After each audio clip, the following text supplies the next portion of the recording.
intentado hacer el directo e invitar a los escritores que componen esta tertulia del mes de octubre, que como sabéis hacemos una al mes, ¿vale?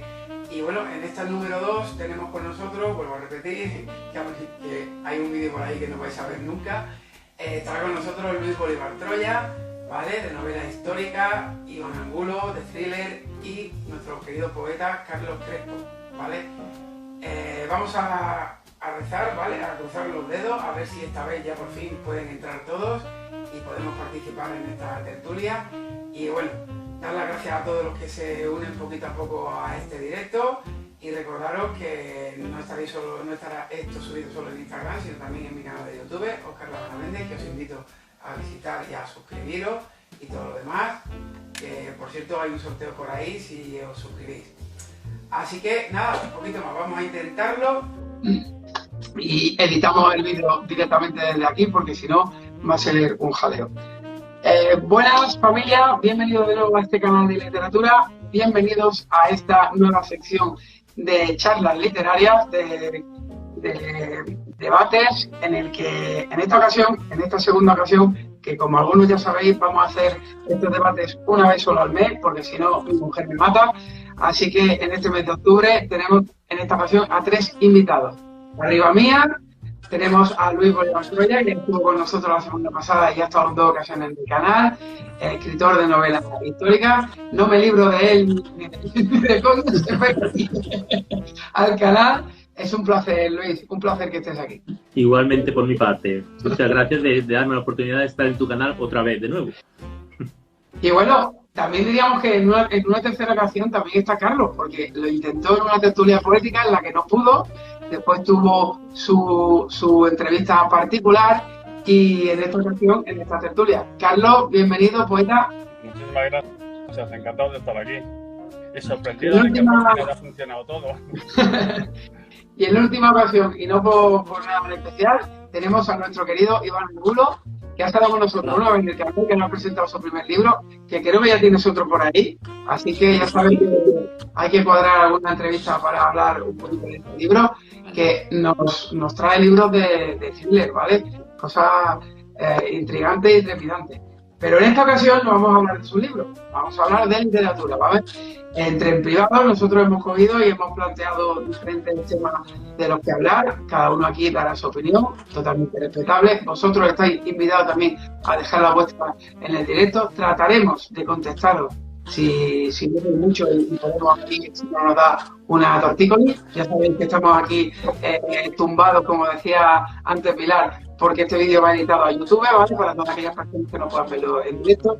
Y bueno, vamos a ir directo al grano, que vamos con retraso, y vamos a plantear la primera, que ya tocamos un poquito con Encarna y con Cristina en la anterior, y que nos propuso Luis por privado. Vamos a hablar de las IA, las inteligencias artificiales, que como algunos sabréis, en mi canal de YouTube ya entrevisté a ChatGPT, que fue una entrevista bastante curiosa, duró casi 2 horas.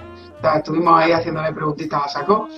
Y bueno, quería preguntar a cada uno de vosotros por turno, ¿qué opináis de esta introducción en la literatura? Si creéis que va a tener salida o va a ser algo efímero. ¿Cómo lo veis? Luis, tú primero. Bueno, pues romper el fuego yo. A ver, yo creo que en principio la tecnología, a medida que avanza, siempre se ha aplicado en todos los campos del saber, en la medicina, en cualquier aspecto, ¿no? A nivel para construir un puente, para cualquier cosa. Y resulta que finalmente también se introducen las artes. ¿Qué pasa? Que ¿hasta qué punto la inteligencia artificial, supongo que la pregunta más va en la línea, puede suplantar a un escritor, por decirlo de alguna manera? Yo creo que es difícil porque el escritor deja mucho de sí, de cómo es, de su personalidad, de su manera de pensar, de ver el mundo, etc. Y pienso que la tecnología tendría que avanzar mucho todavía, pero bueno, va muy rápido eso. Y lo que hace es recoger un poco, para escribir un libro, por lo que sé hasta ahora, cosas que están en Internet, que están en el ciberespacio. No tiene la capacidad de momento creativa que pueda tener un autor. Por lo tanto, veo difícil a corto plazo y a medio plazo esa suplantación. También tenemos que pensar una cosa, no me quiero alargar para que puedan hablar mis compañeros. Cuando la fotografía, por ejemplo, parecía que había desbancado ya, que no se puede, tradicionalmente a nivel artístico, los pintores, por ejemplo, eran muy hiperrealistas en el siglo XIX, etc. Entonces hubo la introducción de la fotografía y parecía que aquello ya no tenía sentido, la pintura. ¿Qué hizo la pintura? Evolucionó de otra manera. Evolucionó desde el arte abstracto, el arte conceptual y otras maneras del cubismo, etcétera, otras maneras de interpretar el mundo. O sea que también puede ser un paso para que haya una evolución en otro sentido en la literatura. Quiere decir que al final podría darse el caso que la inteligencia artificial nos hiciera cambiar un poco los parámetros de la literatura a nosotros, pero eso es algo que con el tiempo ya iremos viendo. Yo quería puntuar, hacer una puntualización antes de que colaboren nuestros compañeros, que yo, por ejemplo, le hice una prueba a ChatGPT de que con varias ideas hiciera un relato. No le quedó mal, la verdad, no quedó mal, pero se notaba que no había corazón. Eso no había alma. Mucho. No había alma, eso se notaba. Era, como tú decías, cogía conceptos de internet, ¿no? Y los mezclaba poquito a poco para hacer una historia más o menos coherente. Hace poco King Follett lo dijo en sus redes que está muy contento de que las IA por ahora no puedan escribir un libro, ¿no? Aunque sí que es verdad que como herramienta a algunos les puede ayudar, ¿no? Por ejemplo, Carlos, ¿tú qué opinas de la inteligencia artificial en la literatura? Pues yo sospecho que llegará a tener su espacio, porque vivimos en un mundo en el cual la inteligencia humana está bajo mínimos, en un mundo donde la estupidez pues, ocupa el espacio. Si los idiotas volasen no se veía el sol, pues supongo que va a tener su espacio. Sospecho que no va a valer para todo tipo de literatura. Sospecho que para literatura más tipo existencial, para poesía, etcétera, etcétera, o para lector o lectora con cierta exigencia literaria, no le va a valer cualquier cosa.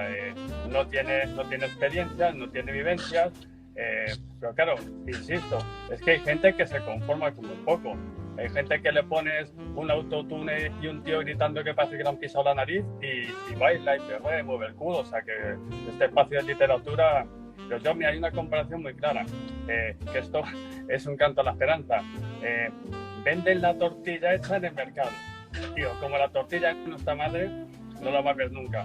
Entonces, ya hay un mercado para la gente que se come esa mierda que venden en el mercado. Los que nos gusta la tortilla así, bien poco hechita con su tema, pues otra literatura pienso que va a pasar lo mismo. Hombre, podemos extrapolarlo al tema de los ebooks, que tanto boom dio en su época y que se decía que los libros iban a desaparecer, y ahí siguen. Bueno, aquí siguen en mi casa, que me van a echar ya de mi casa prácticamente, los libros, ¿no? Y que duren para el resto de la existencia. Bueno, Iván, cuéntanos, ¿cuál es tu opinión al respecto de la inteligencia artificial?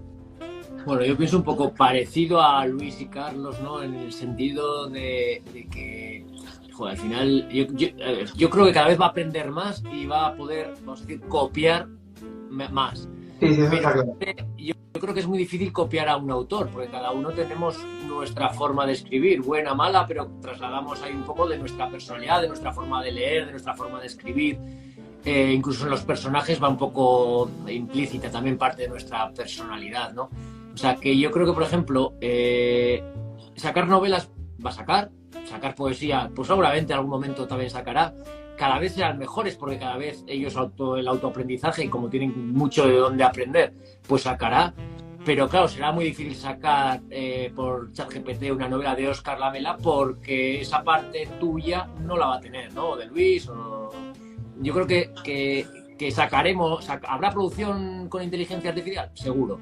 Como dice Carlos, es cierto que hay gente que nos conformamos, o sea, que se conforma con poco, ¿no? Es decir, pues bueno, porque en algún momento siempre te interesa una lectura más light o más o menos elaborada. Pero ya no será la novela de Iván o de Óscar o de Luis o la poesía de Carlos, ¿no? Será otra cosa. ¿Que funcionará? Puede ser que sí.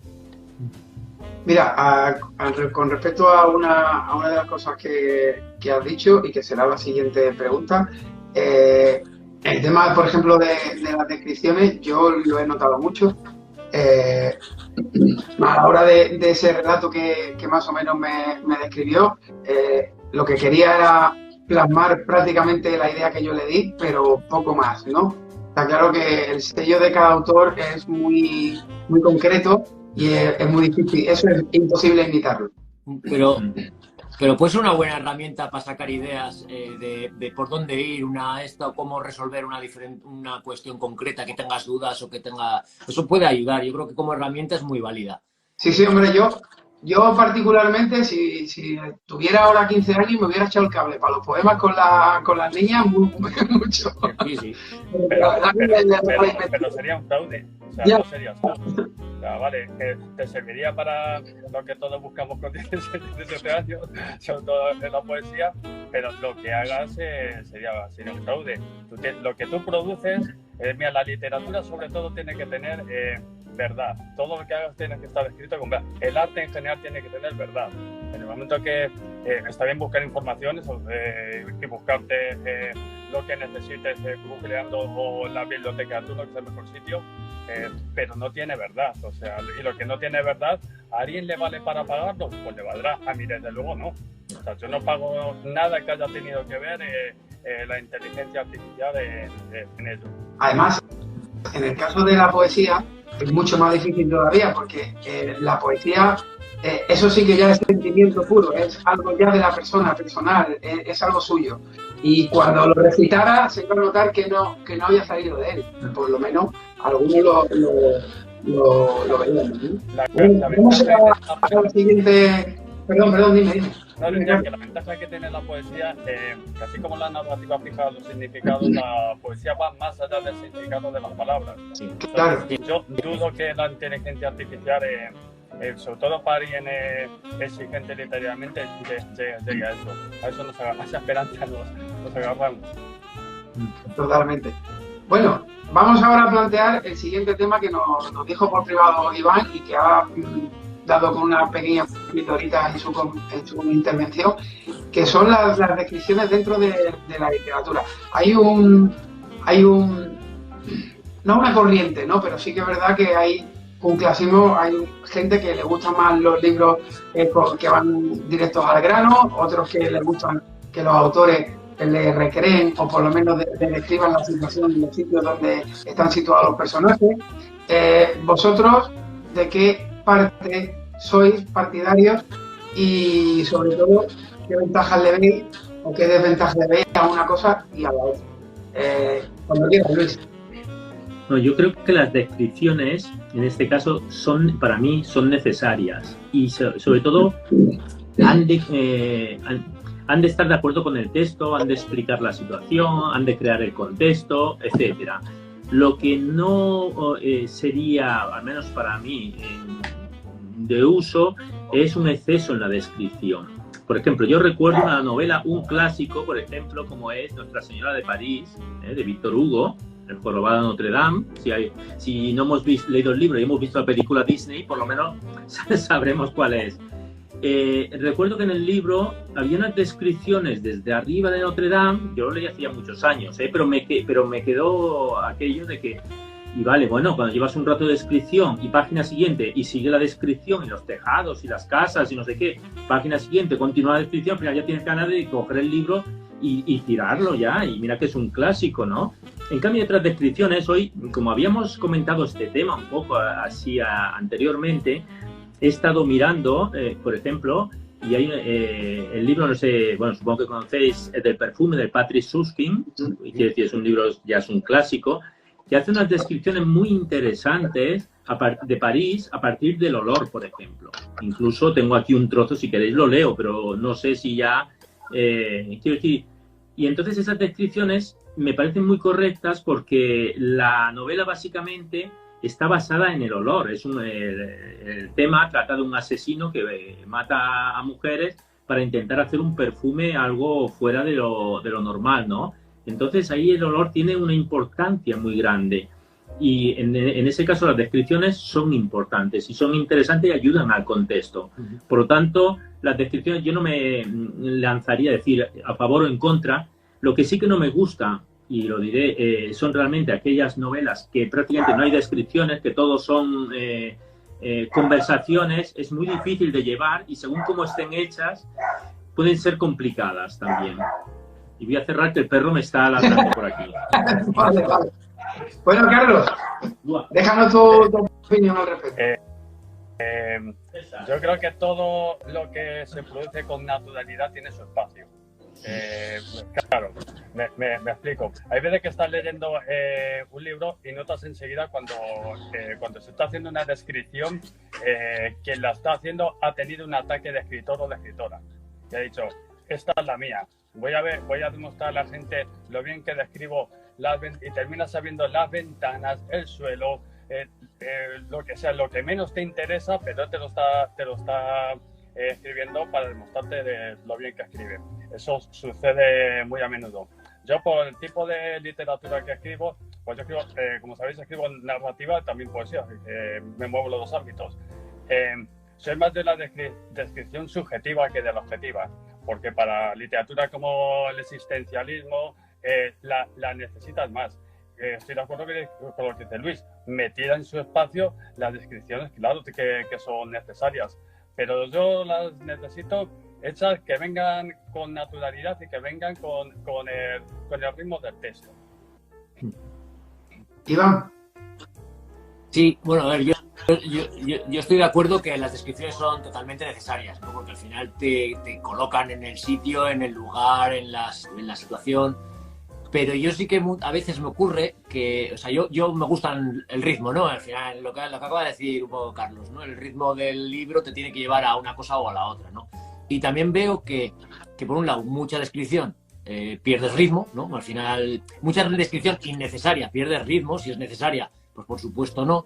Y después te encuentras cosas que, por ejemplo, yo qué sé, te empiezan a describir. Me ha ocurrido en un libro que me ha gustado, pero que he visto cosas que, por ejemplo, los platos de un menú de un restaurante en el que estás y vas reescribiéndolos todos. Y digo, no sé, ocurrirá algo con los platos, que yo qué sé, que estará envenenado y se morirá o algo, no sé. No, al final es simplemente una descripción de los platos y digo, no sé para qué me ha aportado, no me ha aportado, a mí no me ha aportado nada, el que lo ha hecho seguramente le aporte.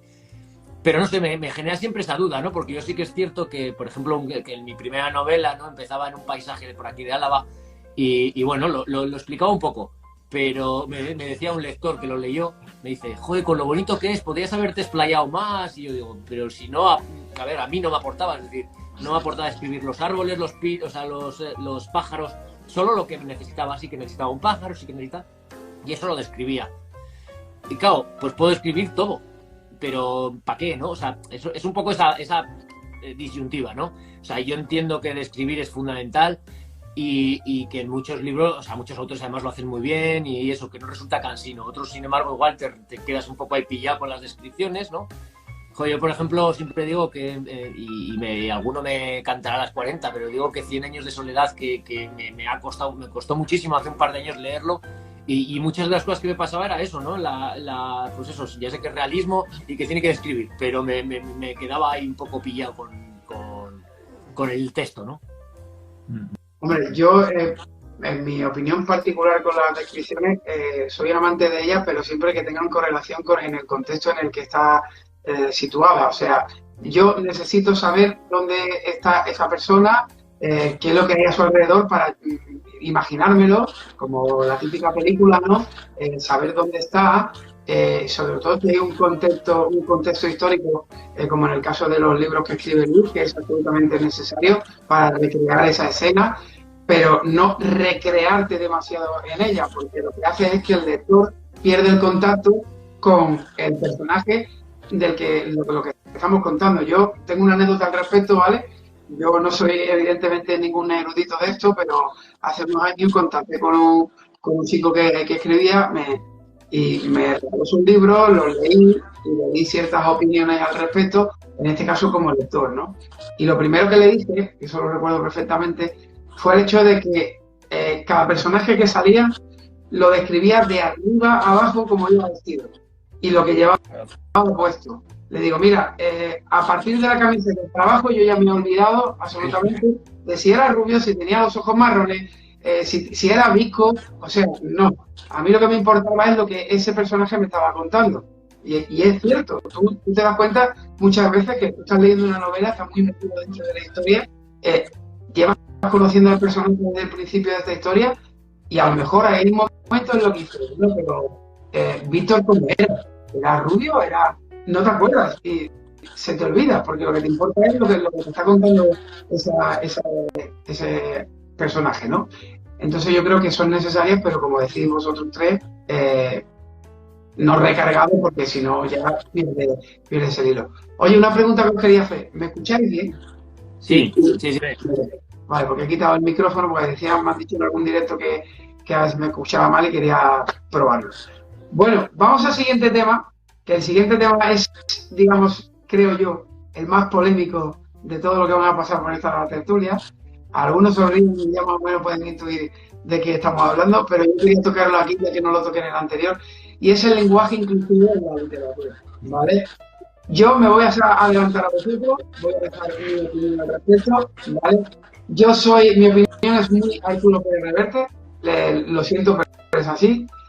Yo el lenguaje inclusivo no lo entiendo dentro, no creo que tenga cabida dentro de la literatura. Es como, me recuerda mucho, y perdonadme si a lo mejor lo que digo es una burrada, ¿vale? Pero me recuerda mucho a ese lenguaje que trataron de ir metiendo poquito a poco en 1984 de George Orwell, que no sé si lo conocéis, ese lenguaje que poquito a poco van metiendo para intentar cambiar palabras y conceptos e ideas. Yo respeto absolutamente cómo cada persona se sienta ese día, ¿vale? Vamos a decirlo así, el género que sea.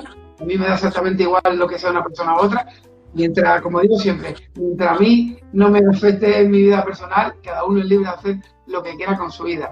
Pero dentro de la literatura yo creo que es enredar el hilo demasiado, y no sé, me da la sensación de que llegar a ser eso haría a lo mejor que perdiéramos más lectores de los que ya tenemos, o de los pocos que tenemos que piensan algunos.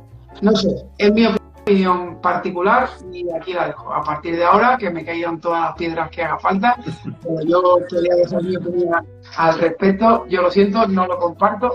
Cada vez que veo un elle me pongo muy nervioso, lo digo así, pero bueno, no sé, a mí me resultaría, igual que lo que acabamos de hablar de las definiciones, me perdería.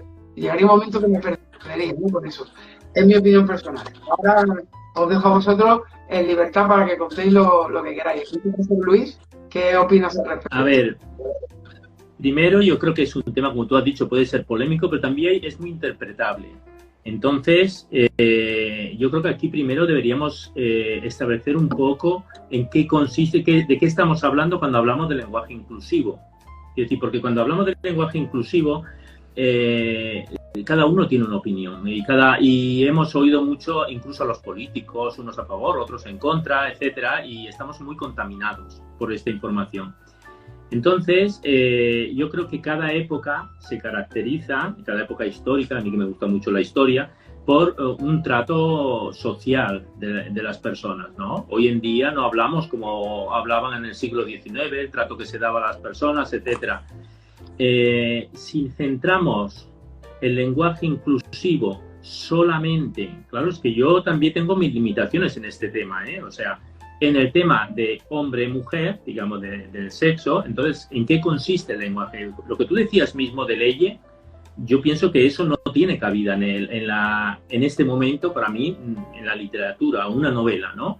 Pero en cambio, sí que hay elementos dentro del lenguaje inclusivo que es en la relación entre sexos, entre hombre y mujer, no dar, por ejemplo, todo el protagonismo al hombre, establecer como que el hombre lo hace todo, ¿no? Yo justamente en la tercera novela, que saldrá el año que viene, hablo de una huelga que se hizo en el año 19, protagonizada en Barcelona exclusivamente por mujeres.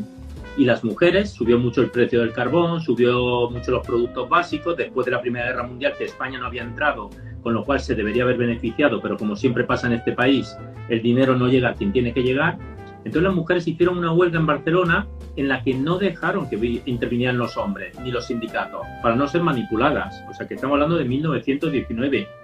Con lo cual, yo quiero decir, desde el punto de vista de que yo escribo, cuando hablas de novela histórica, yo me intento ceñir a los hechos históricos. Y si lo protagonizaron hombres, tendré que poner que fueron hombres. Y si lo protagonizaron mujeres, tendré que poner que fueron mujeres. Y si en el comienzo en la segunda novela explico el comienzo de la guerra civil en Barcelona, pues los hombres iban atacando, pero las mujeres también participaban y incluso mientras estaban rodeando determinados lugares que estaban rodeados las fuerzas franquistas, las mujeres les iban llevando la comida a los hombres, porque eso duraba días, no era una cosa de 5 minutos.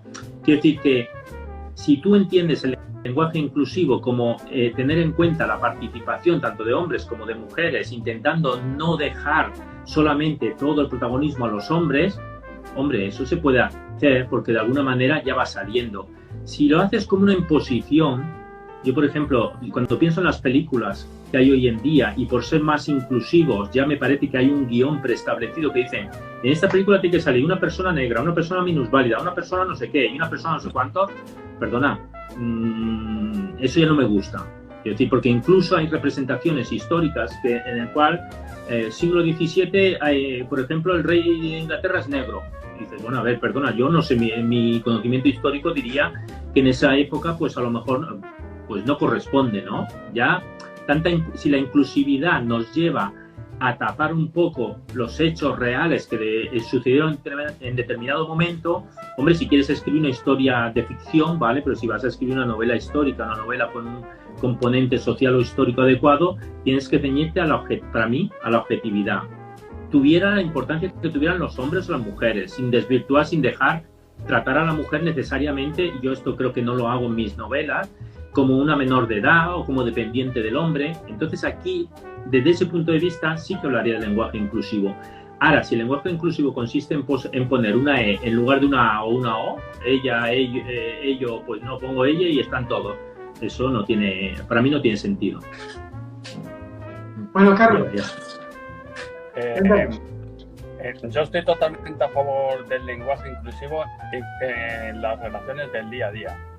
Reconozco que el encaje a nivel literario es difícil y reconozco que el encaje de ciertas palabras cuando hablamos de hombre y mujer a nivel fónico, a nivel voz, es muy complicado porque tú puedes leer un texto que yo lo pongo continuamente, pongo una arroba en lugar de a, os, esa voz fónica luego es complicada. Hasta ahí me hago cargo. El lenguaje es un elemento vivo y el lenguaje poco a poco también sufre su democratización de contenidos. Yo lo considero una cuestión de empatía. En la sociedad durante años ha habido gente que por sus diferencias circunstanciales, porque nace en un cuerpo que no les representa, porque eso sucede. Eso antes, cuando alguien nacía en un cuerpo que no les representaba, pues lo que se llama ahora alguien binario, o sea, era un freak que estaba condenado a la sociedad como un elemento de circo y probablemente estaba escondido toda su vida si no se suicidaba antes. Cuando tú tienes un hijo o una hija que tiene ese problema, porque a veces si nos ponemos en el lugar de las cosas entendemos de lo que estamos hablando. Si tu hijo y tu hija sufre eso y le ves todos los días en una esquina llorando, deprimido, viene de clase, que se han reído de él, le han torturado, le han pegado, le han vejado, creo que la consideración cambia. Es difícil aceptar cambios lingüísticos. El 1 de enero de 1999 aceptamos un cambio de moneda, por poner un ejemplo, pasamos de la peseta al euro, que fue un cambio en el marco cerebral y en el marco de la gente, probablemente mucho más difícil que el cambio lingüístico, que requeriría acercar el lenguaje a las nuevas realidades que han existido siempre, pero que hoy se les reconoce un derecho de existencia. Lo considero una cuestión de empatía.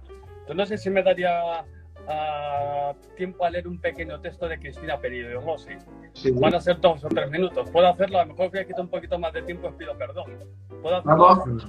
Mira. Sí, por nuestra parte no hay problema. Voy a intentar leer lo más deprisa que pueda. Dice, yo tenía 5 años. La maestra escribió en la pizarra, todos los hombres son mortales. Sentí un enorme alivio, un gran regocijo. Esa tarde cuando salí del colegio corrí a mi casa y abracé muy estrechamente a mi madre. ¡Qué suerte, mamita! Tú no te vas a morir, le dije arrebatadamente. ¿Qué? Preguntó mi madre sorprendida. Me separé de ella y le expliqué. La maestra escribió en la pizarra que los hombres son mortales y tú eres mujer. Por suerte eres mujer, dije, y volví a abrazarla. No nos vamos a morir nunca. Mi madre me separó tiernamente de sus brazos. Esa frase, querida mía, incluye a hombres y mujeres. Todos y todas moriremos algún día. Me sentí completamente consternada y desilusionada. Entonces, ¿por qué no escribió eso? ¿Todos los hombres y mujeres son mortales?, pregunté. Bueno, dijo mi madre, en realidad, para simplificar, las mujeres estamos encerradas en la palabra hombres. ¿Encerradas? ¿Por qué? Porque somos mujeres, me contestó mi madre. La respuesta me desconcertó. ¿Y por qué no se encierran?, le pregunté. Es muy largo de explicar, respondió mi madre. Pero acéptalo así. Hay cosas que no son fáciles de cambiar. Pero si digo todas las mujeres son mortales, ¿también encierra a los hombres? No, contestó mi madre. Esa frase se refiere solo a las mujeres. Me entró una crisis de llanto. Comprendí súbitamente muchas cosas y algunas muy desagradables. Como que el lenguaje no era la realidad, sino una manera de encerrar a las cosas y a las personas, según su género, aunque apenas sabía que era de género. Además de para servir a hacer faltas, el género es una forma de prisión. Yo creo que queda más claro que lo que he dicho yo, seguramente. Sí, no, porque me he desplayado, perdonad. No. Además, ha venido muy bien al hilo de lo que estamos hablando. La verdad es que sí. Y bueno, Iván, cuéntanos, ¿cuál es tu opinión al respecto de lo que estamos hablando? Me viene muy bien, lo que acaba de leer me viene genial, porque yo lo que pienso es, ¿no?, que el lenguaje al final no dejan de ser una serie de normas, ¿no? Y unas normas que por supuesto son vivas. Unas normas que en un principio no deberían molestar ni encerrar a nadie, porque debería ser así, ¿no? Y lo que tendrá que hacer ahora la Academia de las diferentes lenguas es normalizar de nuevo cómo tenemos que tratar esos plurales y para que incluyan a todos. Eso me parece genial. Lo que no me parece normal es lo que ocurre ahora mismo en discursos políticos, de presentaciones, que por incluir, al final tengas todos y todas amigos, amigas o sea, lo que sea, ¿no? Porque al final, en hablado, bueno, genera poco gasto, vamos a decir, pero aumenta un tiempo un discurso en X tiempo.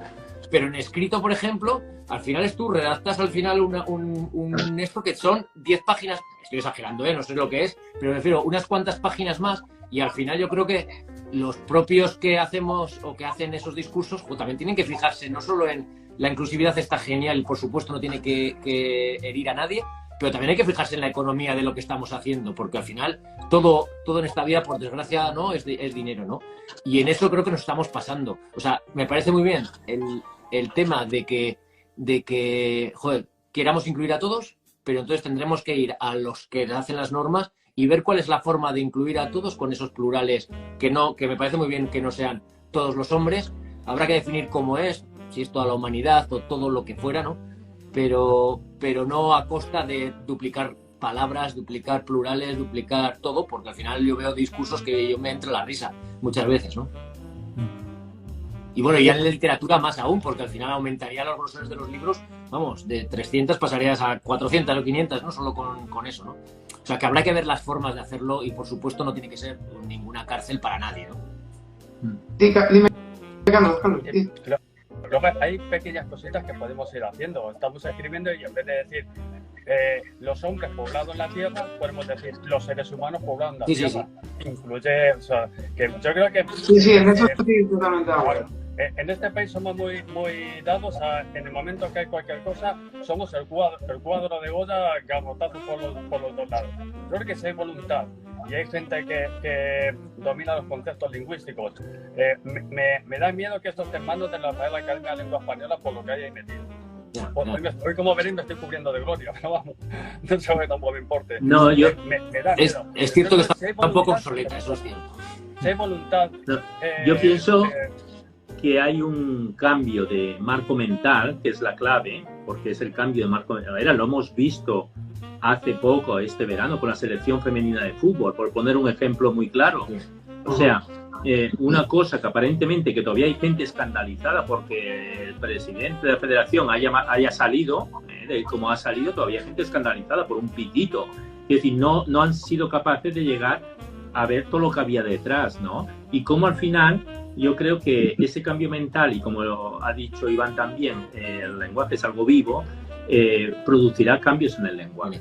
Porque al final nosotros mismos, los escritores, veremos, pero claro, eso se va a hacer paulatinamente, veremos que ciertas cosas no las podemos decir como las hubiéramos dicho hace unos años, porque nuestra manera de ver las cosas también ha cambiado. Y como ha cambiado, entonces intentarás decirlo de otra manera. Y si no, al final será el toro el que te lleve por delante, yo creo. Es decir, que son cambios casi inevitables. Por lo que decía antes, no es lo mismo la manera de hablar que tenemos ahora, y lo ves, o una novela que cojas actual, que una novela de hace 100 años. El trato que se tiene entre las diferentes personas o lo que sea, pues ya ves una diferencia sustancial. Yo creo que es una cuestión de evolución. Y estamos en un momento en el que se está planteando todo esto, y que de aquí al texto escrito, como decía Carlos, un poco es cambiar algunas estrategias a la hora de escribir, algunos conceptos, es decir, los hombres, pues las personas, no sé, ya se buscarían algunas variaciones, pero porque eso ya nosotros mismos lo veremos. Yo no creo que nos tengan que imponer un lenguaje, sino porque nosotros, nuestro marco mental habrá variado y está variando porque estamos en continua influencia de muchas informaciones y de una red social muy importante, y al final nosotros mismos haremos esos cambios que creamos necesarios. Yo creo en esta línea, no será una cosa forzada. Eso, por ejemplo, a mí me ha ocurrido que para intentar no desvelar si la persona que estás hablando o que está haciendo cierta acción es hombre o mujer, al final te vas a esa parte de las personas o por obligación más que nada de la trama, ¿no? Pero bueno, que al final habrá que hacer también esa recapacitación para poner a hacerlo en otros contextos, ¿no? De hacerlo más inclusivo. Eso me parece bien. Mira, ese cambio en el lenguaje, en la construcción de una frase y no de una palabra en sí para dar sentido a una cosa o a otra, me viene muy bien para comentar lo siguiente, y que Luis me ha dejado más o menos en una pildorilla y que ya comentamos en la tertulia anterior. Y es el tema de por qué ahora hay que cambiar el lenguaje de libros que están escritos en otra época. Como ha pasado, como ya sabéis, con Roald Dahl, como ha pasado con Agatha Christie, por ejemplo, conceptos típicos de, bueno, de hecho, sentido de gordo, ahora hay que decir enorme, ¿no? Para que los niños de hoy en día no les afecte. ¿No creéis que con esto, en realidad, lo que estamos creando es una sociedad mucho más débil de la que teníamos antes? Totalmente de acuerdo, totalmente. A ver, no, es una autocensura. Y yo creo que, primero, los libros que están escritos y que ya están publicados, y especialmente libros que tienen gran importancia social, como los de Roald Dahl, o que son muy conocidos, por decirlo de alguna manera, pues a ver, no pasa nada. Están escritos, corresponden a la sociedad de un determinado momento, y si hay algunos vocablos que pueden herir en estos momentos la sensibilidad de algunas personas, etcétera, etcétera, estaría bien pues que hubiera como una explicación, una pequeña explicación, o la persona que tiene que presentar el libro, pues comentar, yo qué sé, mira, aquí dice esto, pero hoy en día antes no nos dábamos cuenta, pero tú le decías a un niño en el colegio, le decías que era tonto, y hoy en día, según el input que recibe esto, se llama bullying esto, y tiene unas consecuencias, y a ver, lo estamos mirando de otra manera. La mirada que ejercemos sobre el mismo hecho es diferente. Pero lo que está escrito, que son obras muchas veces clásicas, pues yo pienso que tienen que permanecer como tal, y si conviene, pues bueno, mira, se comenta, o si los niños, yo por ejemplo que he trabajado en el mundo educativo, pues bueno, si los chavales hacen preguntas, mejor, porque te permite la posibilidad de explicar que en ciertos momentos a lo mejor esas palabras se utilizan de forma normalizada y no le daban importancia, eran cosas de críos. Y hoy en día ya pues la percepción es diferente. Bueno, dejo que... Bueno, chicos, Carlos, Iván, comentadnos, ¿qué opináis al respecto de esta burrada? Yo evidentemente tampoco no estoy a favor de que se toque ningún libro por el contenido que sea. Con no leerlo tiene suficiente. con olvidarte de ese libro tiene suficiente. Sí es cierto que cada libro tiene su contexto. Un libro que va dedicado al público infantil, que se va a leer en una escuela, tiene que ir escrito con una serie de valores. O sea, a un niño no le metas... yo tengo libros de Bukowski que no se los he dado a mi hija. Me explico. Se los empezará a leer y los disfrutará, pues son libros para disfrutarlos a partir de cierta edad.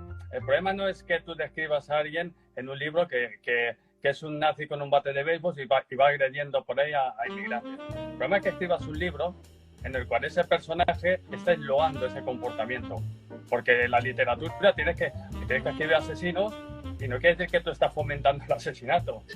Yo lo he vivido, lo he comentado contigo, entonces he escrito un libro, se llama Eutanasia en 9 actos, y la gente se ha creído que era una apología de la eutanasia.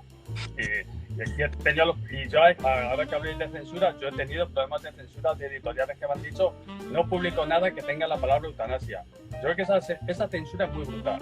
Esa censura es la que a mí más me asusta, pues el duopolio editorial de que todo lo maneja. Pero un libro que tenga un contenido colectivo, no lo leas. Y los libros que están escritos, una falta de entender la literatura y el arte, sí. Yo al final cualquier tipo de censura, y esto es una censura más, porque es así, no me parece bien. Y esto, si lo vemos, también ha ocurrido con música, ¿no? Yo qué sé, me acuerdo Loquillo con la canción La Mataré, que dejó de tocarla en concierto porque ahora podía herir sensibilidades. A ver, está escrita en un momento que eso estaba ahí. Bueno, pues lo siento, la canción puede gustar o no, pero está ahí, ¿no? Y eso no significa, por ejemplo, que el autor diga que haya que matar. Lo que has dicho, ¿no, Carlos? Es una canción que en ese momento pues podía tener su lógica, y ahora seguramente pues sea un poco más bestia y no la harías, pero bueno, la canción está ahí, ¿por qué la vas a tener que dejar de tocar, ¿no? Por ejemplo. O por ejemplo, yo que sé, La Naranja Mecánica, ahora mismo sería casi una aberración de tener esa película así. Ya, pero bueno, se hizo en ese momento y bueno, pues tiene su punto. Y por supuesto que cambiarla no tiene ningún sentido, y cambiar un libro tampoco. Y es muy interesante, lo que dice La Naranja Mecánica, por ejemplo, es una película muy interesante que te hace reflexionar. Sí, y yo pienso que una cosa que tiene que hacer la buena literatura, entre otras cosas, una cosa que tiene que hacer es incomodar. Porque la buena literatura, o la literatura que tiene algo que decir, normalmente te pone frente a un espejo, o pone la sociedad frente a un espejo, y entonces es incómoda. El día que la literatura sea toda muy dulce, muy empalagosa, esté hecho con inteligencia artificial, pues tendremos una sociedad muy preocupante, la verdad. Yo hace un par de meses leí, no sé si habéis leído el libro de La Ola, ¿no? Que también han hecho una serie así, ¿no? Que es un profesor que mete ahí una serie de cosas tipo fascismo en su clase, la pasé en mi clase, sí. La película. Y joder, me parece una película donde puedes aprender mucho, ¿no? Porque al final lo que dice es casi lo contrario, ¿no? Pero lo que te lo pone ahí... Y, joder, ¿por qué la vas a tener que censurar o no? ¿Por qué hable de nazismo? Que eso, por ejemplo, está ocurriendo ahora, por ejemplo, en Alemania, ¿no? Que parece que hablas con un alemán y si hablas ya de Hitler es pecado, no puedes hablar. Joder, pues no, tendremos que hablar de las cosas que han ocurrido y que se han hecho mal también, ¿no? Para poder aprender de ellas, si no, nunca aprenderemos, ¿no? Mira, lo que acaba de decir Iván me viene muy al hilo para la siguiente proposición, y es con respecto a eso, ¿no? A la censura. ¿Censuraríais algo en la literatura, algún libro, por ejemplo? Podemos tener el ejemplo que acaba de decir Iván de los nazis, el Mein Kampf, por ejemplo, de Hitler. ¿Lo censuraríais? Yo sí. Claro, hay una cosita, es que, cuidado, una cosa es hablar de él y otra cosa es hacer apología de él. Hay una cosa que se llama la parábola de Karl Popper, la parábola de la tolerancia, no sé si la conocéis, en la cual dice que una sociedad que defiende la tolerancia, con lo único que no debe de ser permisivo es con la intolerancia, porque si eres permisivo con la intolerancia, esa intolerancia va a acabar con la sociedad. O sea, hay que conocer evidentemente la historia del nazismo, como ha dicho Iván, para poder combatirla y para poder conocer qué es lo que aporta y cómo logró en ese momento entrar iba diciendo, el corazón, en las vísceras de la gente para desarrollar esa maquinaria de matar y de dolor. Pero cuidado, una cosa es eso, otra cosa es la apología. La apología del crimen tiene que estar perseguida siempre. Otra cosa es contar una historia del crimen, pero la apología del crimen, de la tortura, de la violencia, tiene que estar perseguida siempre. Y el Mein Kampf es apología de uno de los momentos más tristes que ha tenido la humanidad. Bueno. Y quien defiende ese texto y quien ese texto lo mueve para que la gente lo lea, es porque quiere volver a eso. Por eso creo que... Yo lo he leído. Entiendo lo que dices, Carlos, pero sí que es verdad que yo creo que la información, aparte de poder, sirve como educación. Y creo que si tienes una educación correcta, si vives en una familia, digamos, en condiciones, tienes la posibilidad de enfrentarte a ese libro para ver qué es lo mal que se hizo y lo que no se debe repetir. Si lo anulamos directamente, hacemos lo mismo que hacían ellos, censurando cualquier libro judío o cualquier opinión judía. Es una apología, no te lo niego, yo eso no te lo niego, pero lo que yo niego es que esa información no la tengamos para nosotros mismos decidir qué es lo que tenemos que hacer con ella. Si no tienes la mente suficiente para abordar lo que dice y lo que está bien y lo que está bueno, yo creo que ya el problema es más interior que otra cosa, pero yo creo que no se debería de prohibir simplemente. Yo tengo curiosidad, no te lo voy a negar que tengo curiosidad. Yo lo he leído. Lo he leído, ¿no? Sí, me lo leí por curiosidad también. Quería saber qué decía, ¿no? Y a mí, y es un delirio de grandeza, lógicamente, de Hitler, sí, total, claro. Pone sus bases y demás. Y para mí, a mí me causó más rechazo aún, ¿no? O sea, ya la tenía, pero me causó más rechazo. Y por supuesto que eso leído en determinados contextos, pues genera apología, sí. Pero es que lo mismo podríamos decir, y me voy a meter ya en camisas de 11 varas total, yo que sé, con la Biblia o el Corán, porque también malinterpretada o interpretada de forma parcial te puede generar pues lo que ocurre, muertes y demás, ¿no? Con la Biblia ha ocurrido históricamente y ahora mismo con el Corán es así, ¿no? Claro, ¿es bueno o malo? Yo no creo ni que sea ni bueno ni malo. Por supuesto, el de Mein Kampf, pues sí, es un delirio de grandeza y una cosa que a la larga se ha demostrado que fue una bestialidad. Pero, claro, si tú lo lees de forma ensalzadora y tal, pues sí, por supuesto, es malísimo. Y eso sí que tendría que estar, pues no sé, controlado. Es difícil, claro, lógicamente, que alguien coja el libro y lo lea y se lo crea y empiece a hacer lo mismo, pues eso sí, es difícil, pero puede ocurrir con muchísimos otros libros, ¿eh? Yo quería ir un poco en la línea que ha ido Óscar, que la base está en el modelo educativo y en la educación que recibe cada uno. Claro, yo desde este punto de vista lo entiendo perfectamente. Y a partir de aquí, tú, si tienes un espíritu crítico, si se ha trabajado, que aquí es lo difícil, ¿no? Trabajar todo este aspecto, entonces podrás determinar, podrás trabajar con diferentes lecturas. No quiere decir que utilices el Mein Kampf como lectura en una clase, ni mucho menos. Pero que tengas un espíritu crítico, que si te cae un libro de estas características sepas un poco a qué te estás enfrentando. Yo, por ejemplo, para la tercera novela, tú sabes, Óscar, que está siempre relacionado con temas de la guerra civil, tuve que ir a consultar libros o artículos sobre Vallejo Nájera. Vallejo Nájera defendía la teoría de eugenesia, estaba muy ligado a los nazis y además acusaba a los republicanos de tener el gen rojo, un gen, algo genético que los hacía, bueno, malas personas, pues, según ellos, ¿no? Entonces, claro, desde el punto de vista histórico, desde el punto de vista, yo pienso que esos libros tienen que existir.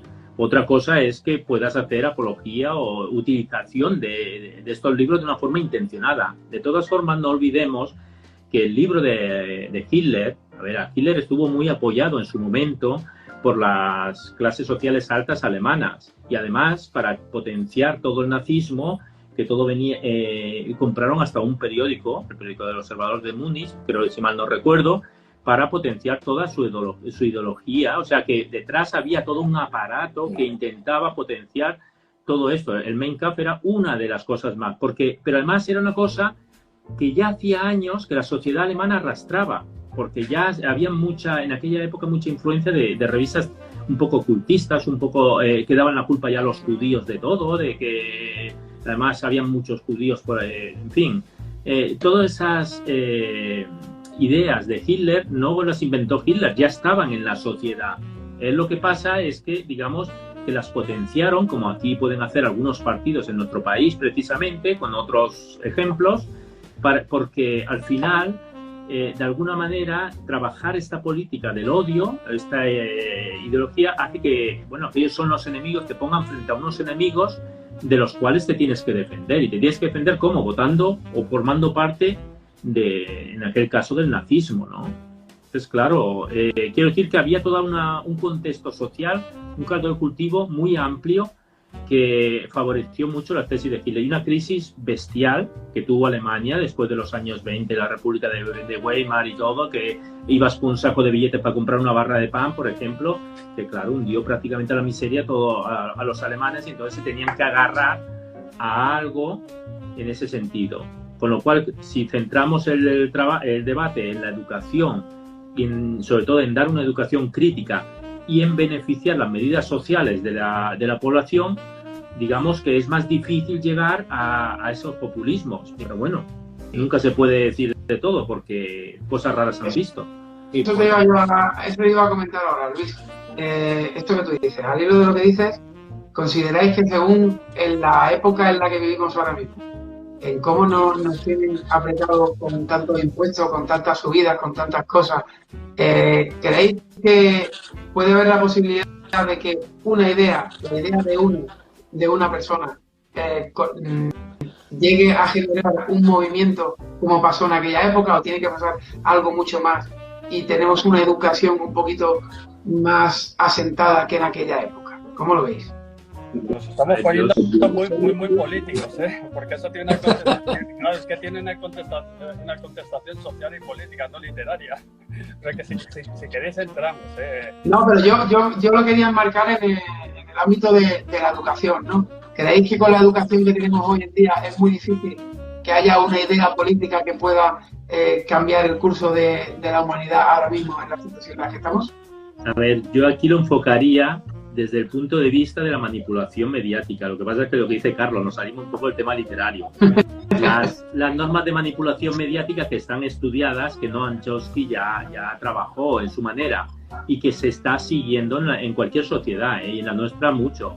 A ver, hay varias. Por ejemplo, simplificar mucho los programas de televisión, como si fueran para gente menor de edad o gente como muy ignorante.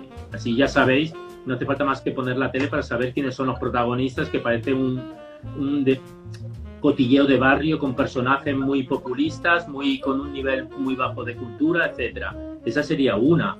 Otra, el control social de que ellos saben, por ejemplo, lo que tú piensas antes que tú, porque tienen control de lo que haces en Facebook, lo que haces en Instagram, lo que compras, etcétera. Es otra de las medidas de manipulación social.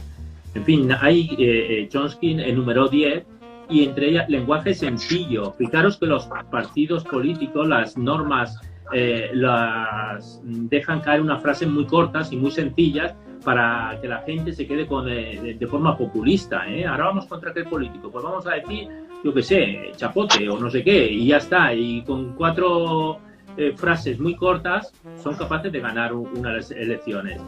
Se tienen que dar, para contestar la pregunta que tú has dicho, Óscar, se tienen que dar una serie de factores, y se tiene que trabajar mucho el espíritu crítico en los jóvenes, y la lectura no solo porque hoy en día es como si hubiera perdido, volviendo al terreno de la literatura, que es en el que nos interesa, es como si hubiera perdido un poco de boom la lectura en favor de los medios visuales, y está estudiado que la lectura, además, aparte de reportar el aprendizaje y determinados esquemas mentales, etcétera, pues te desarrolla la creatividad y la manera incluso de poder ser más crítico, ¿no?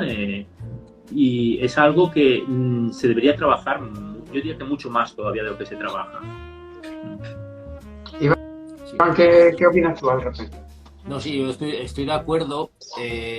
A ver, hay un tema, por ejemplo, en ese que hablamos ahora de los medios visuales, ¿no? TikTok, por ejemplo, ¿no? Que los críos están viéndolo constantemente, que no me parece ni bien ni mal, sino que, claro, por ejemplo, nosotros en una novela, está claro, desde el inicio ya sabemos que es ficción y que lo que pongo ahí, pues bueno, no tiene por qué ser verdad. Bueno, de hecho no es verdad, ¿no? O sea, es una cosa que está elaborada por el que lo ha escrito. Claro, en TikTok todo es, vamos a decir, cierto si nadie lo contrasta con otra información, ¿no? Entonces, si te pueden contar una cosa o la que viene, y ser las dos verdades, o sea, la contraria y ser las dos verdades, ¿no? Entonces, en ese sentido, pues yo creo que ese contrastar, ese espíritu crítico es el que debería fortalecer el que evitemos cualquier otro tipo de movimiento extraño que, bueno, que por desgracia los habrá, pero esperemos que no de forma tan masiva como ha ocurrido en el pasado, ¿no? Y precisamente ese aprendizaje del pasado es el que nos tiene que ayudar a ello, ¿no? No sé, yo creo que es difícil que ahora, porque al final estamos mucho a otras cosas y yo creo que por desgracia estamos más a las nimiedades que a cosas muy profundas en muchos casos. Bueno, vamos a... Dime, Carlos, dime. Es que las cosas no surgen por generación espontánea, detrás de las cosas siempre hay algo. Y en hilo de lo que ha hecho el compañero Luis, en situaciones de crisis surgen los fascismos y no es por algo. En situaciones de crisis los partidos fascistas suben en apoyo popular y no es por algo. Me voy a meter en temas demasiado políticos y no quería mucho. El control de la educación la tiene el partido que gana las elecciones, porque lo primero que hace es, aparte de colocar sus correligionarios en los diferentes medios de comunicación, los que no los tengan, tocan la educación. Hay una frase terrible que dijo Margaret Thatcher en el 82, que decía: el secreto es controlar la historia y controlar la comunicación. Y a partir de ahí se generó el neoliberalismo que conocemos, etcétera, etcétera.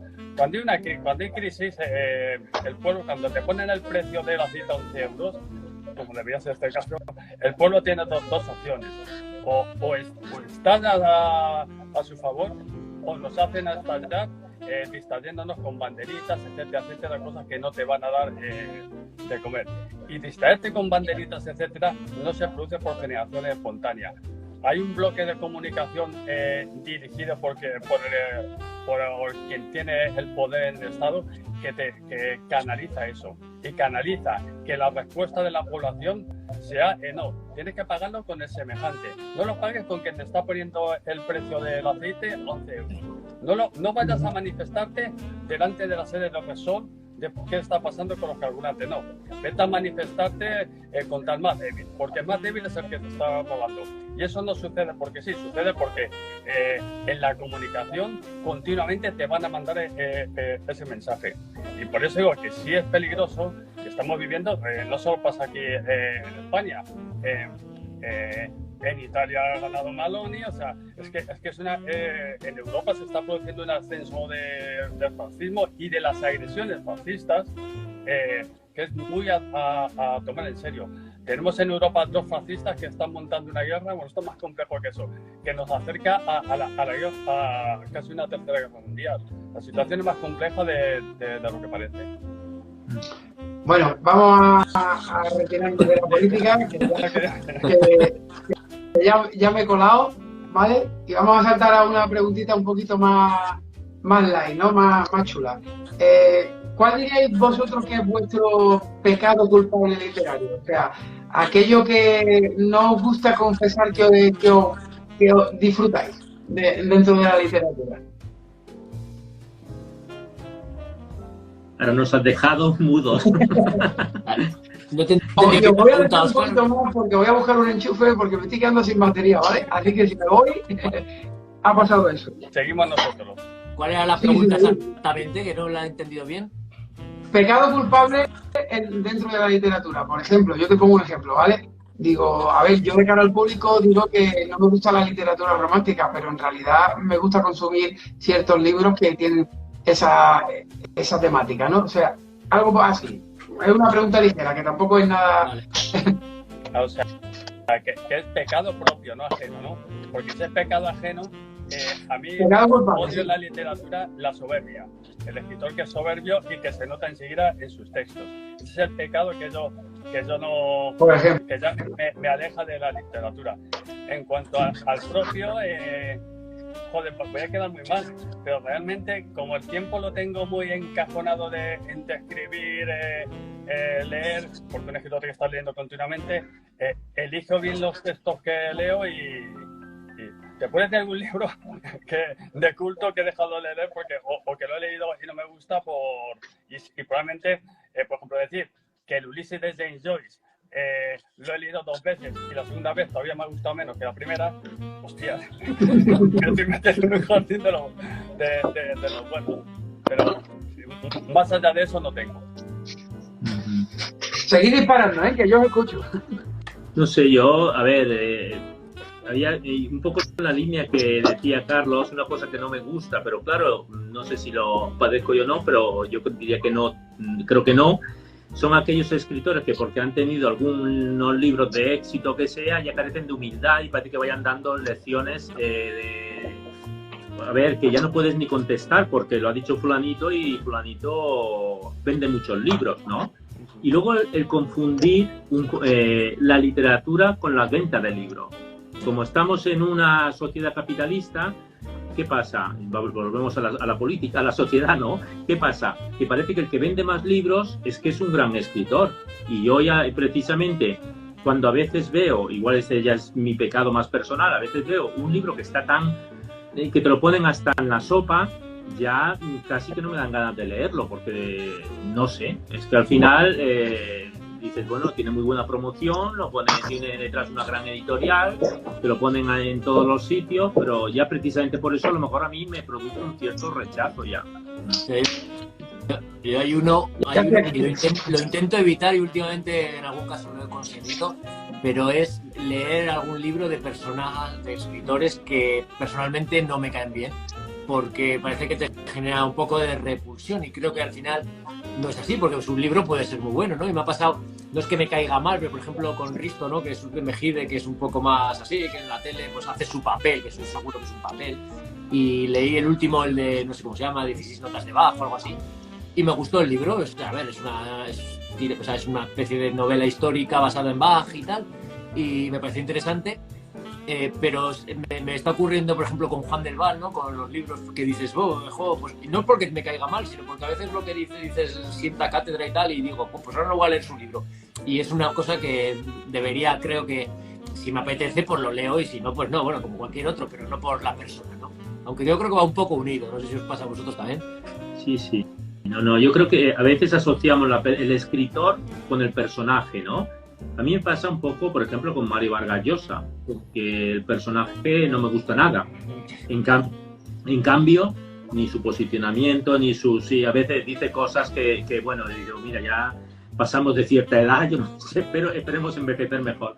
Pero, sin embargo, recuerdo que hace ya bastantes años leí La guerra del fin del mundo y me encantó esa novela. O sea, es que realmente está muy bien porque te plantea una guerra a finales del siglo XIX y tal, en Sudamérica y tal, en el cual te ponía la situación de un bando y la situación de otro bando y cada vez tú le dabas la razón al que te estaba explicando. Y dices, ostras, y al final cuando acabas la novela dices, pues está bien escrito porque tú has ido siguiendo y te empatizabas con cualquiera de los dos bandos, ¿no? Eras capaz de empatizar.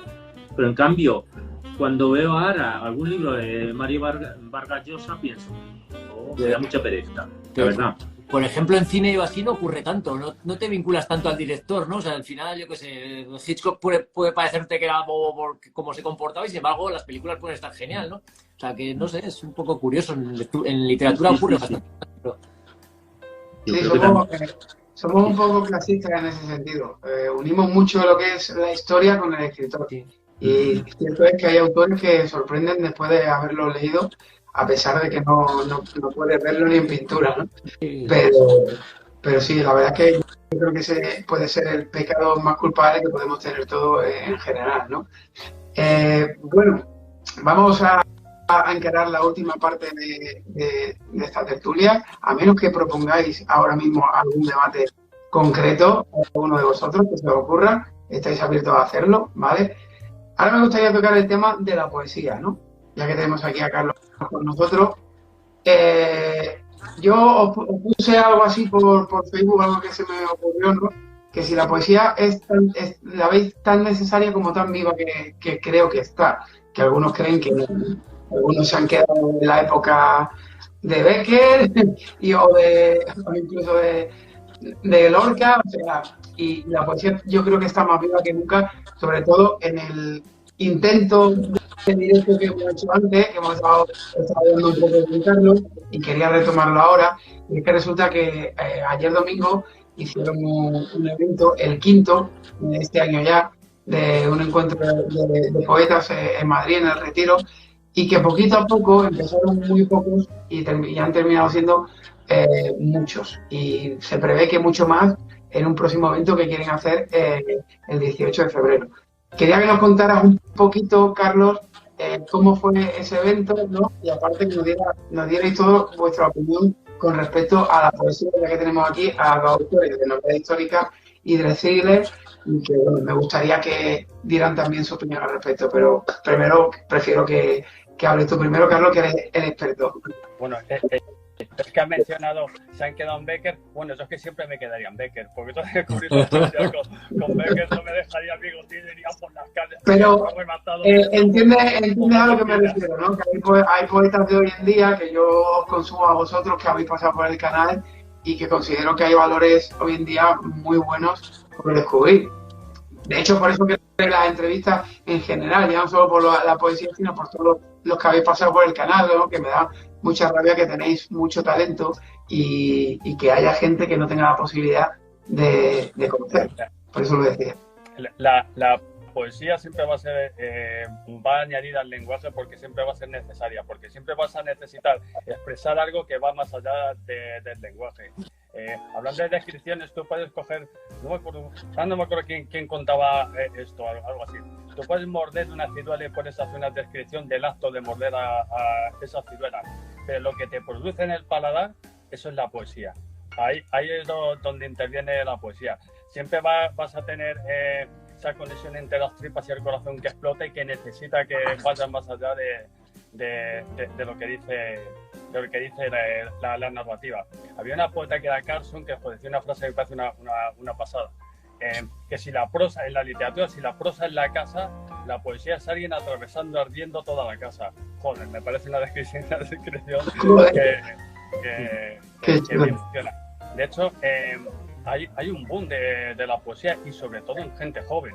O sea, ahí ahora mismo la poesía ha tenido muchos recorridos. Hemos hablado de Becker, pues hay poesía moderna, cambian las estructuras, cambian contenidos, cambian formas y se adecuan al momento. En los encuentros estos que hacemos de poesía te encuentras de todo. Hay gente que le gusta más una poesía más clásica, gente que utiliza un lenguaje más moderno, una estructura más moderna, un sentimiento más moderno, y todo tiene cabida. Pero hay un boom entre la juventud. Y hay, joder, hemos tenido hasta hace poco el programa de Mario Obrero en televisión, no sé si lo habéis llegado a ver, el poeta Mario Obrero. Joder, que un tipo de 17 años gane el premio Loewe y tenga un programa de televisión con 19 años por el cual pasa García Montero, poetas jóvenes como Rosa Berber, Cristina Morales. O sea, me parece tremendo. Hay gente que va a leer poesía a un teatro y lo está llenando. Bueno, Mario Obrero mismamente, llenando un teatro a leer poesía. Si os fijáis en los que nos movemos por Facebook, somos tantos los que escribimos poesía como los que escriben narrativa. Y como narrador, voy a hacer una autocrítica que aquí creo que a los cuatro nos puede interpelar.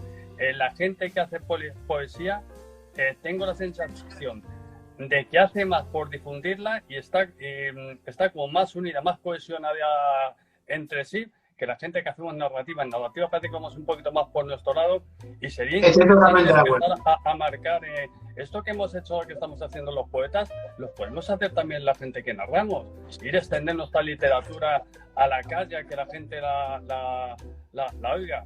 Y tocando ya con lo que decías de los encuentros que hacemos, joder, es que vas a la calle, es que es gratificante. Es que la literatura está hecha para entregarla.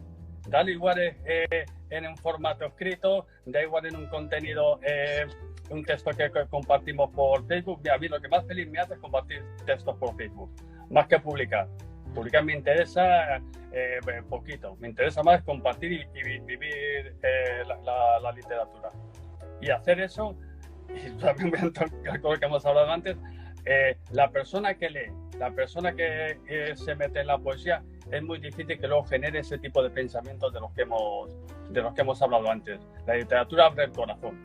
Solo con eso yo creo que es suficiente. Sí. Vale, por ejemplo, el tema poesía, ¿no? O sea, yo tengo un amigo, por ejemplo, que ha escrito varios libros y demás y hace poesía. Y a mí, yo creo que es por mi forma de leer, me cuesta porque tiendo a leer rápido, ¿no? Porque, pues bueno, porque la vida misma, pues leo un cachito, tal. Entonces, yo creo que la poesía es como para leer más pausadamente, entenderla, degustarla y profundizar en ella, ¿no? Y por eso me cuesta igual y por eso no soy tan consumidor de poesía, pero creo que va a seguir existiendo siempre, sobre todo también, no solo ya la poesía escrita, sino también en tema de música. Al final las canciones son casi todas poesía, tienen sus rimas, y eso entendiendo la poesía más clásica, ¿no? De rima y tal, pero siempre va a existir ahí, ¿no? Y yo creo que el tema cantado va a ser siempre lo más cercano a una poesía, ¿no? que pueda haber, y eso va a existir siempre, espero, por favor. Bueno, yo no diría nada muy diferente de lo que ya se ha dicho aquí. La poesía normalmente tiene que expresar unos sentimientos, unas emociones. Es una interpretación de la vida muchas veces a partir de una persona, mucho más que la literatura. En la literatura, en una narrativa, tú puedes desprenderte un poquito más de los personajes, puedes alejarte un poco más. En la poesía probablemente no. Yo también escribo poesía, o sea, no mucho, no publico, pero tengo poesías escritas también. Entonces, yo pienso que la poesía es posiblemente, la confusión que hay es que no hay bestseller de poesía. Entonces, como no hay bestseller de poesía que venda 100.000 ejemplares o no sé qué, porque aquí los que tenemos bestseller, pues ya has dicho, García Lorca, vamos, Miguel Hernández, tenemos que ir porque ya llevan un tiempo, ¿no? Y entonces ya los estudiamos, los trabajamos, etcétera. Es como más intimista la poesía, queda muchas veces más recogidas en círculos más concretos, pero al mismo tiempo plantea problemas y situaciones universales. Por lo tanto, la poesía, con la universalidad que pretende y que tiene de por sí, yo no creo que desaparezca. Y como decía Carlos, hay muchísima gente que escribe poesía y que sencillamente un buen día les da por escribir o te lo cuelgan ahí en el Facebook sin ninguna intención más, sencillamente porque les viene de gusto hacerlo. Y mucho más de lo que nos pensamos. Y también, por otro lado, también pensaba en toda la música, los cantantes, que de alguna manera es una plasmación de la poesía con la música, menos el reggaetón, porque aquí no entremos en este tema. Eso lo siento mucho, es superior a mi fuerza. Y, por ejemplo, con los nuevos métodos tipo TikTok, así, yo creo que serían muy válidos para poesía, así, ¿no? Porque por la duración lo puedes recitar y por un poco mezcla, ¿no? Entre audio, vídeo. Y yo creo que podría ser un buen sitio también de escuchar poesía, ¿no?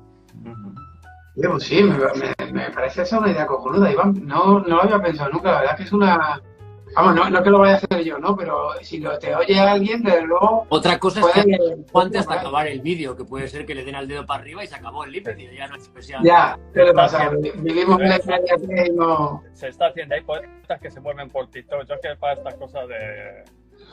La dignidad me impide hacer otras cosas, pero sí es cierto que hay compañeros y compañeras que se mueven bien por TikTok y por toda la red social que veis vais a encontrar poetas. Sí. Bueno, chicos, para cerrar la entrevista, ¿vale? Os voy a hacer a cada uno de vosotros la misma pregunta. Como recordáis, en vuestra entrevista particular, os pedía que recomendarais un libro que considerarais que todo el mundo debería leer. En esta ocasión le he dado un poquito la vuelta a esa pregunta y os quiero preguntar cuál es aquel libro que os han recomendado hasta la saciedad y os negáis, entre comillas, a leer. Bueno, yo comienzo yo mismo. Sí, como quieras. A ver, yo no tengo ningún libro especialmente que me niegue a leer, pero realmente, como he dicho antes, cuando ya son muy bestsellers que te lo meten por todos lados, los libros a veces ya cansan un poco. Y hay uno concretamente, por centrar un caso, por ejemplo, que es El alquimista de Paulo Coelho, que a veces también te lo encuentras por todos lados. Yo, claro, ya como que no me hace mucha ilusión de leerlo, que más o menos, porque a mí me estoy como una máquina de hacer negocio más que otra cosa. Yo te lo recomiendo. Yo pensaba igual que tú, hasta que le di una oportunidad y la verdad que, a ver, no es nada del otro mundo como para tirarte por la ventana o quitarte la camisa y ponerte a gritar por la calle, pero la verdad es que está muy interesante. Carlos.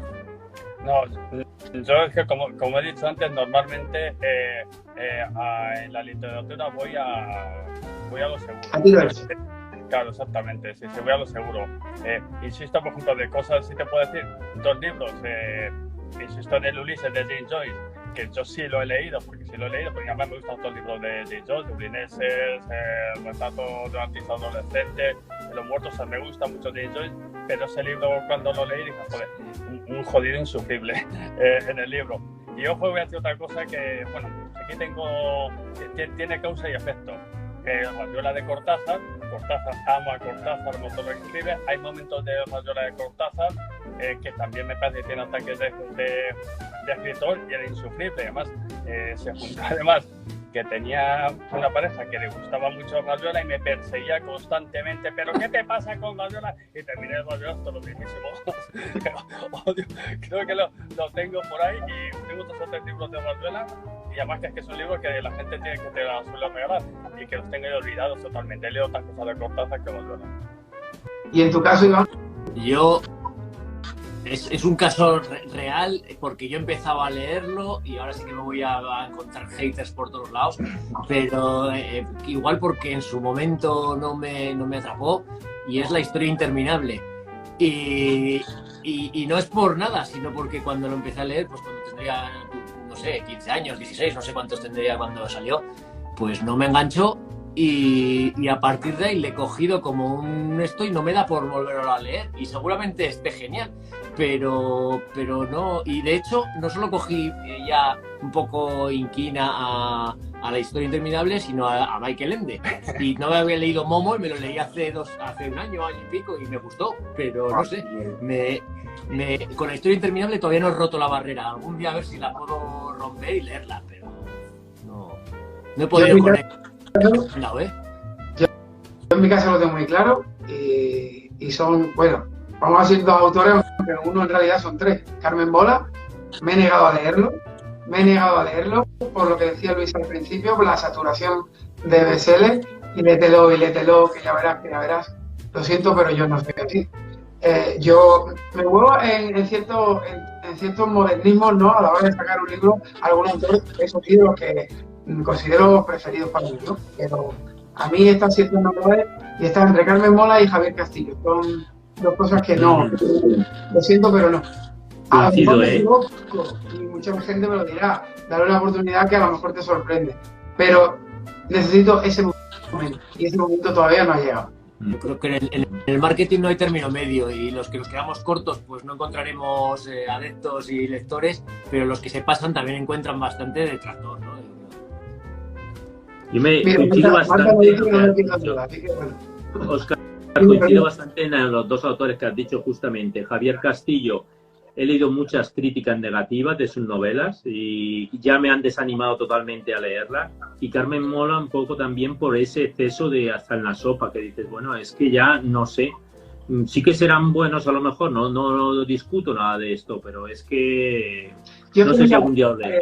En el caso de estos 2 autores, bueno, estos 4 autores, lo que me pasa concretamente es que a mí un autor que intenta rizar tanto el rizo a la hora de conseguir